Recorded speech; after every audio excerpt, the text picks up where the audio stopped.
Bonjour à tous et bonjour à toutes, je suis ravi de vous retrouver ici à l'Église M pour une semaine de réflexion pour penser à ce que l'on dit. Un vaste programme. Et j'aimerais commencer cette semaine par un proverbe qui ne mérite finalement presque aucune explication.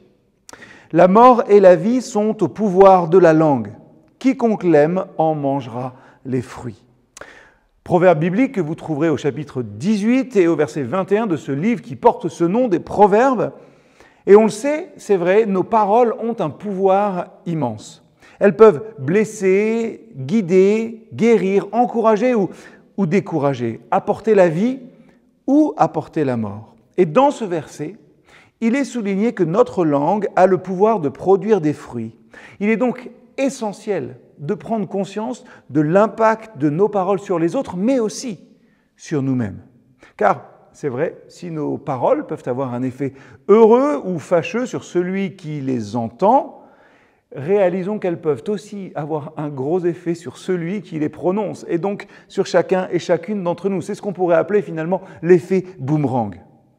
Le sage, ici, fait très attention à ce qu'il dit, et il suit en cela un enseignement de Jésus qui a dit « Ce qui rend un homme impur, ce n'est pas ce qui entre dans sa bouche, mais ce qui en sort ». Matthieu 15, verset 11. Et l'apôtre Pierre, lui aussi, écrit « Celui qui veut aimer la vie et voir des jours heureux doit veiller sur sa langue pour ne faire aucun mal par ses paroles et pour qu'aucun propos menteur ne passe sur ses lèvres. » Dans toute son épître, Jacques développe longuement le thème de la langue, car c'est une puissance, c'est vrai, pour le bien ou pour le mal. De même, et selon ce qu'écrit aussi l'apôtre Paul dans sa seconde épître aux Corinthiens, chapitre 2, versets 15 et 16, l'annonce de la bonne nouvelle de Jésus-Christ a un pouvoir de vie ou de mort. Vie pour ceux qui l'acceptent et mort pour ceux qui le refusent. Alors, un simple rappel aujourd'hui.